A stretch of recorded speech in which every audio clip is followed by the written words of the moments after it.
Hello students, today's topic is dimension formula 11th standard. देखो कोई भी डायमेंशन फॉर्मूला क्या होता है, फंडामेंटल क्वांटिटी होती है एम एल और टी के टर्म में। एम मतलब हो गया आपका मास, एल मतलब हो गया डिस्प्लेसमेंट या डिस्टेंस और टी हो गया टाइम। तो किसी भी फिजिकल क्वांटिटी को एम एल टी के टर्म में लिखने को ही डायमेंशन फॉर्मूला बोलते हैं।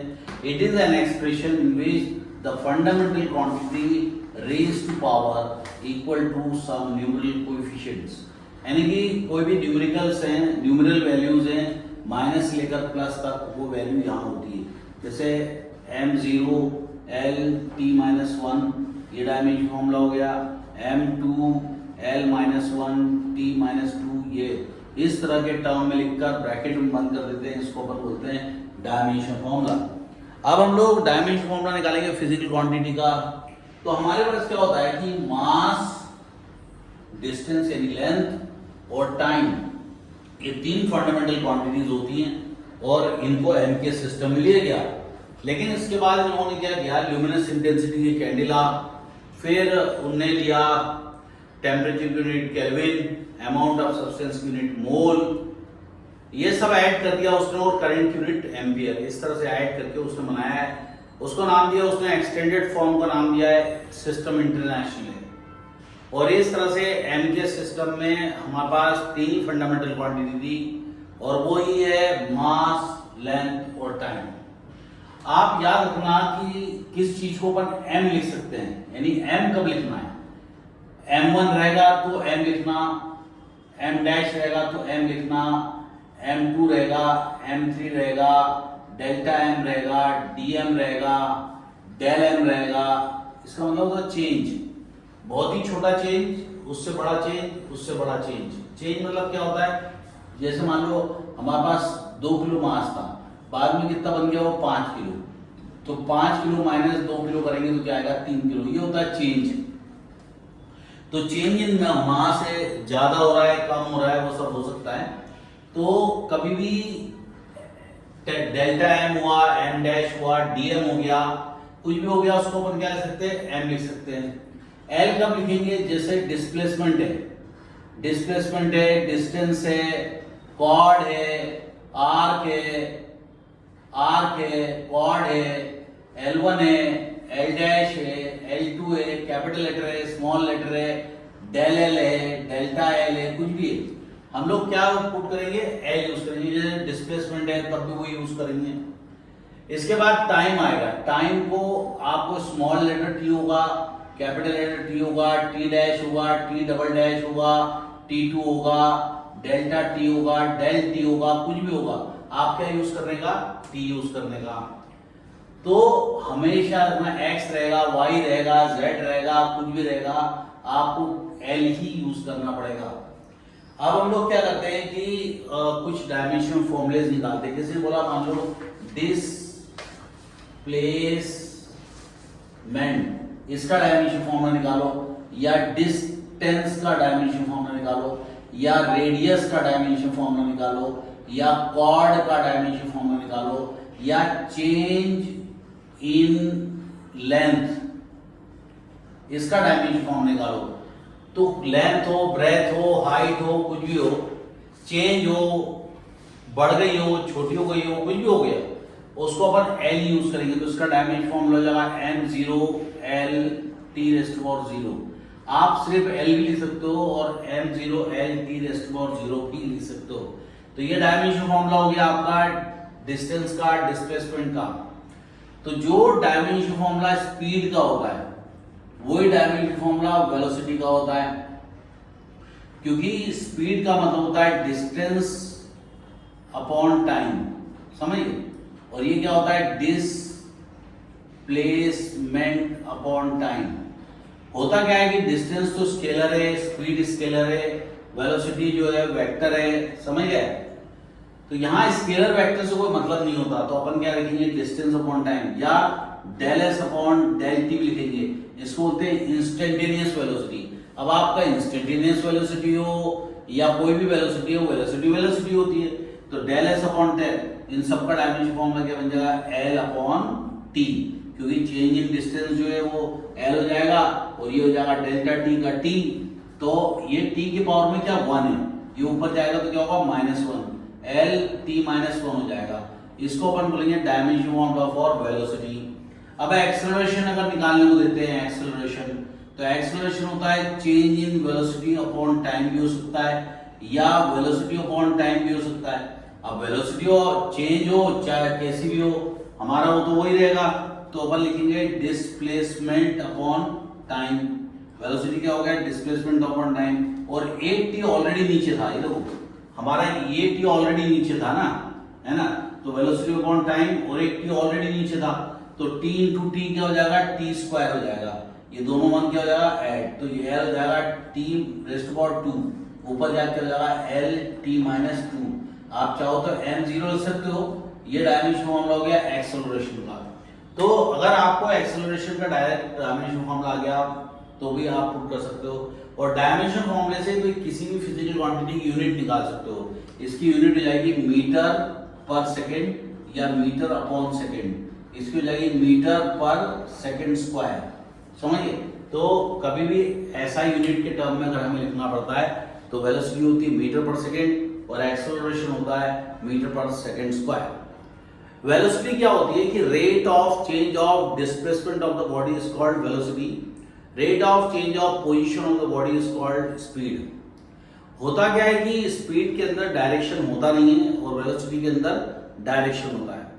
तो जैसे स्ट्रेट लाइन में अगर अपन गाड़ी चलाते हैं और हमारी गाड़ी की जो डिस्टेंस है वो चेंज होते जा रहा है, डिस्प्लेसमेंट चेंज होता है, पहले 2 मीटर, फिर 5 मीटर, फिर 8 मीटर, फिर 10 मीटर, फिर 20 मीटर, हर सेकंड में चेंज हो रहा है या टाइम जो भी है, तो डिस्टेंस अपन करेंगे और टाइम से डिवाइड कर देंगे तो वेलोसिटी निकल आएगी।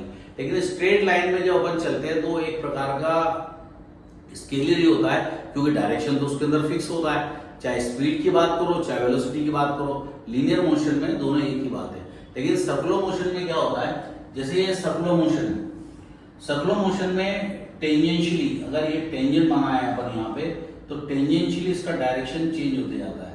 तो ये पॉइंट है सेंटर, टेंजेंशियली क्या होगा, इसका डायरेक्शन चेंज हो रहा है, तो ये वेलोसिटी हो जाएगी v1, ये वेलोसिटी v2, ये वेलोसिटी v3। इसका मतलब सर्कुलर मोशन में अगर स्पीड कांस्टेंट भी रखते हो आप 20 kilometre per hour, 40 kilometre per hour, कोई भी स्पीड रखते हो कांस्टेंट, उसके बाद भी उसके अंदर एक्सेलरेशन होता है क्योंकि डायरेक्शन चेंज हो रहा है। तो change in velocity upon time क्या होता है, एक्सेलरेशन, या वेलोसिटी अपॉन टाइम क्या होता है, एक्सेलरेशन। तो एक्सेलरेशन में डायमेंशन फॉर्मूला होता है m0 l t -2 होता है और इसके अंदर m0 l t -1 होता है। और इस तरह से हम लोगों ने एक्सेलरेशन और उसका डायमेंशन फॉर्मूला निकाला। अब फोर्स क्या होता है, फोर्स एक ऐसी फिजिकल क्वांटिटी होती है जो किसी भी बॉडी का शेप चेंज कर सकती है, किसी बॉडी के अंदर मोशन प्रोड्यूस कर सकती है, किसी बॉडी की पोजीशन चेंज कर सकती है। तो जैसे अभी अगर हमारी एक बॉडी है उसका शेप चेंज करना है, तो आप अगर एक बॉटल है प्लास्टिक की बॉटल रहती है उसको दबा लेते हो, स्क्वीज कर देते हो, तो भी एक प्रकार का फोर्स होता है। तो फोर्स क्या करता है, डायरेक्शन चेंज कर सकता है, फोर्स क्या कर सकता है, मैग्नीट्यूड बड़ा कम कर सकता है। और इसी तरह से अगर आपको किसी गाड़ी की स्पीड बढ़ानी तो आपको फोर्स लगाना पड़ेगा। तो फोर्स इज इक्वल टू होता है मास इनटू एक्सेलरेशन है। अब हम लोग क्या करेंगे, ये मास तो फंडामेंटल क्वांटिटी है लेकिन एक्सेलरेशन फंडामेंटल क्वांटिटी नहीं है, ये डिराइव क्वांटिटी है और ये डिपेंड करती है, काय पे डिपेंड करती है, एक्सेलरेशन होता है वेलोसिटी अपॉन टाइम। तो मैं क्या करूंगा, इसको लिख दूंगा फोर्स इज इक्वल, अब देखो मैथ्स में क्या होता है 2 इंटू 3/2 लिखो या 3/5 लिखो या 2/5 इंटू 3 लिखो, एक ही बात है। तो मैं क्या करूंगा, मास इसको लिख दूंगा mass into velocity upon time, लेकिन मैं क्या करूंगा ये टाइम को इधर खींच दूंगा, ये हो जाएगा m अपॉन t, वेलोसिटी को तोड़ दूंगा डिस्प्लेसमेंट अपॉन टाइम। अब डिस्प्लेसमेंट का फॉर्मूला क्या हो जाएगा l, ये 1 + 1 2, तो हो जाएगा m l t -2। तो ये जो पोर्शन है ये एक्सेलरेशन है ना, और ये है mass, mass into acceleration is called force. अब वर्क डन का फॉर्मूला क्या होता है, वर्क डन होता है फोर्स इनटू डिस्प्लेसमेंट। अब डिस्प्लेसमेंट जो है ये वेक्टर क्वांटिटी होती है, तो डिस्प्लेसमेंट हो या डिस्टेंस हो, अपन उसकी जगह एल लिख देंगे और फोर्स की जगह दे देंगे मास इनटू एक्सेलरेशन। अब एक्सेलरेशन क्या होता है, वेलोसिटी अपॉन टाइम होता है, वेलोसिटी डिस्टेंस अपॉन टाइम होता है, ये हो जाता है। तो अपन पुट करेंगे m l t minus two into L. अब ये 1 + 1 क्या हो जाएगा 2, क्या हो जाएगा m l 2 t minus two. तो डायमेंशन फॉर्मूला देखने से जरूरी नहीं कि आपको ये पता लगे कि वर्क डन का ही। आप जब डायमेंशन फॉर्मूला देखते हैं तो वर्क डन का जो डायमेंशन फॉर्मूला वही एनर्जी का है। अब जैसे एक फॉर्मूला होता है फोटॉन, मतलब लाइट जो होती है वो बंडल्स और पैकेट्स के फॉर्म में निकलती है, वो कंटिन्यूस नहीं होती। तो वो होती E=h/nu, h is the plank constant. ये होता है प्लैंक कांस्टेंट होता है 6.67 × 10⁶63 × 10⁻34 जूल सेकेंड इसकी यूनिट होती है। तो h एक प्लैंक कांस्टेंट होता है, उसका डायमेंशन फॉर्म निकालेंगे अपन। और फ्रीक्वेंसी का क्या होता है, फ्रीक्वेंसी मतलब 1 टाइम पीरियड। देखो जैसे अगर आपका एक ऑब्जेक्ट वाइब्रेट कर रहा है 1 2 3, तो एक ऑसिलेशन या एक वाइब्रेशन में जो टाइम ले रहा है वो टाइम पीरियड है। अगर कोई तेजी से वाइब्रेट करेगा तो जो टाइम लग रहा है वो कम लगेगा। तो क्या होता है, फ्रीक्वेंसी हमेशा टाइम पीरियड का रिवर्स होता है। अगर टाइम पीरियड 2 सेकेंड है तो फ्रीक्वेंसी हो जाएगी 1/2 यानी 0.5 हर्ट्ज। रिवॉल्यूशन पर सेकेंड, साइकिल पर सेकेंड, रोटेशन पर सेकेंड या हर्ट्ज फ्रीक्वेंसी की यूनिट होती है। तो अपन क्या करेंगे, ये फ्रीक्वेंसी को 1/t लिख देंगे, तो ये हो जाएगा h/t, ये t क्रॉस मल्टीप्लाई हो जाएगा। तो h हो जाएगा एनर्जी इनटू टाइम। अब एनर्जी का वही डायमेंशन फॉर्मूला रहेगा जो वर्क डन का है ना। वर्क डन का क्या डायमेंशन फॉर्मूला है, ml2t-2, और ये एक t है, बेस से मिलते तो पावर ऐड हो जाते हैं, 2 में से 1 गया तो 1 बचा। ये हो जाएगा ml2t-1 is dimension for Planck constant. अब ये प्लैंक कांस्टेंट का डायमेंशन फॉर्मूला निकाला। इसी तरह से एक इंपल्स होता है, higher magnitude force act for a very short time. जैसे कुल्हाड़ी से पेड़ काटते हैं तो वो एक इंपल्स है, किसी को पंच मार दिया वो इंपल्स है, हथौड़े पे कीले पे हथौड़ा मार दिया वो इंपल्स है, समझ गए। बॉक्सिंग देखते हो वो इंपल्स है, जंप करते हो किसी पॉइंट पे पड़ता है वो इंपल्स है, लात मार दी, किक मार दी किसी पे वो इंपल्स है। तो इंपल्स का फॉर्मूला होता है फोर्स इनटू टाइम। कम टाइम में बहुत सारा फोर्स लग जाता है। अब फोर्स का डायमेंशन फॉर्मूला है mlt-2 और इसका है t, तो एक t कम कर दिया mlt-1। अभी थोड़ी देर पहले अपन ने एक और निकाला था, वो l2t-1 था, ये mlt-1। तो डायमेंशन फॉर्मूले में आपको एक जैसे डायमेंशन फॉर्मूले 2-4 फिजिकल क्वांटिटी के मिल सकते हैं, तो आपको ये सब पढ़ के रखना पड़ेगा। अब हम लोग एक और पढ़ते हैं, लेंथ, ब्रेथ, हाइट सब एक ही चीज होती है। अब हम लोग फॉर्मूला निकालते हैं प्रेशर का। तो जो स्ट्रेस का फॉर्मूला होता है, स्ट्रेस क्या होता है, restoring force per unit area is called stress. अब कई बच्चे जो ढू पांडे रहते हैं वो सोचते हैं एरिया को कौन सा फॉर्म लगाए, भाई कौन सा लगाओगे, volume of the area, surface area of the sphere लगाओगे, एरिया ऑफ द सिलेंडर लगाओगे, दिमाग खराब हो गया। अरे आपका जो एरिया पे प्रेशर लगाते हो तो लेंथ और ब्रेथ, लेंथ ही ब्रेथ रहती है उसके अंदर, वो क्या रहता है 2 डायमेंशनल फिगर पे ये एरिया रहता है। तो ये एरिया ऐसा रहता है, इस एरिया पर हम प्रेशर लगाते हैं, समझिए। तो एरिया हो गया लेंथ इनटू ब्रेथ, या तो लेंथ इनटू लेंथ भी लिख सकते हो आप। तो फोर्स का स्ट्रेस का भी वही फॉर्मूला है और प्रेशर का भी वही फॉर्मूला है, प्रेशर का भी वही डायमेंशन फॉर्मूला है। और मॉड्यूलस ऑफ इलास्टिसिटी का भी डायमेंशन फॉर्मूला वही है, क्योंकि मॉडुलस ऑफ इलास्टिसिटी क्या होता है, यंग्स मॉडुलस, बल्क मॉडुलस और मॉडुलस ऑफ रिजिडिटी होता है। ये होता है स्ट्रेस अपॉन स्ट्रेन होता है। क्या होता है, स्ट्रेस अपॉन स्ट्रेन। और स्ट्रेन का डायमेंशन फॉर्मूला क्या होगा, change in length upon original length, change in volume upon original volume या एंगल। और एंगल क्या होता है, आर्क अपॉन रेडियस। अब आर्क का भी डायमेंशन फॉर्मूला एल हो गया, रेडियस का भी एल हो गया, काट दो आंसर आ गया 1।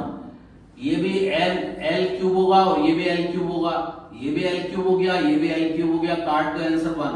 ये एल काट दो आंसर 1। तो स्ट्रेन का डायमेंशन लेस क्वांटिटी होती है, डायमेंशन लेस क्वांटिटी होती है। तो आपका बचा क्या, स्ट्रेस बचा। स्ट्रेस का वही डायमेंशन फॉर्मूला है जो प्रेशर का है, तो pressure, stress, Young's modulus, bulk modulus, modulus of rigidity या मॉडुलस ऑफ इलास्टिसिटी का सेम डायमेंशन फॉर्मूला होता है। अब हम लोग ये डायमेंशन फॉर्मूला निकालेंगे कैसे, वेरी इजी, बहुत ही इजी है। पता नहीं तुम इतनी तकलीफें क्यों कर रहे हो, आश्चर्य की बात है। Pressure equal to force, force क्या होता है, एम एल टी माइनस 2 होता है, और एरिया क्या होता है, एल इंटू एल होता है। एल कैंसिल कर दो, ये 1 ऊपर चल के -1 हो जाएगा, एम एल -1 टी -2। ये डायमेंशन फॉर्मूला हो गया प्रेशर का, ये डायमेंशन फॉर्मूला हो गया Young's modulus, bulk modulus, modulus of rigidity या प्रेशर या स्ट्रेस, सबका डायमेंशन फॉर्मूला क्या मिलेगा, एम एल -1 टी -2। अब एक और बड़ी इंटरेस्टिंग चीज है, जैसे किसी ने बोला प्रेशर ग्रेडियंट है, वेलोसिटी ग्रेडियंट, इसकी बात कर रहा। अब जैसे प्रेशर ग्रेडियंट है तो हो जाएगा dp अपॉन dx, तो जो प्रेशर का डायमेंशन फॉर्मूला वो लिख देंगे और ds का डायमेंशन फॉर्मूला हो जाएगा l। इसी तरह से वेलोसिटी ग्रेडियंट होता है, वेलोसिटी ग्रेडियंट, वेलोसिटी ग्रेडियंट मतलब डिस्टेंस के साथ वेलोसिटी कैसे चेंज हो रही है, डिस्टेंस के साथ प्रेशर कैसे चेंज हो रहा है, तो वो हो जाता है dv अपॉन dx। तो जो वेलोसिटी का फॉर्मूला है l t - 1 और डिस्टेंस का ds का फॉर्मूला जो है l, यानी कि जो डायमेंशन फॉर्मूला फ्रीक्वेंसी का है, जो डायमेंशन फॉर्मूला वेलोसिटी ग्रेडियंट का है, दोनों सेम है। तो वेलोसिटी ग्रेडियंट और आपका फ्रीक्वेंसी दोनों का डायमेंशन फॉर्मूला सेम है। अब इसके साथ एक और चीज हम लोग पढ़ते हैं, angular velocity. Angular velocity omega, angular velocity क्या होती है, ओमेगा, वो होता है रेडियन पर सेकेंड, यानी कि आपका angular displacement upon time, theta upon T. Theta का डायमेंशन फॉर्मूला क्या है, 1, कुछ होता ही नहीं है, और टी ऊपर गया तो क्या होगा, -1। तो t -1 किस किस का फॉर्मूला होता है, वेलोसिटी ग्रेडियंट का भी वही होता है, एंगुलर वेलोसिटी का भी वही होता है, और फ्रीक्वेंसी का वही होता है। कई बार सीबीएसई बोर्ड में, स्कूल में ये पूछा गया है कि t⁻⁻1 किस किस फिजिकल क्वांटिटी का डायमेंशन फॉर्मूला होता है। वो आपका होता है वेलोसिटी ग्रेडियंट, एंगुलर वेलोसिटी और फ्रीक्वेंसी, तीनों का डायमेंशन फॉर्मूला t-1 होता है। So have a nice time students, bye bye, God bless you all.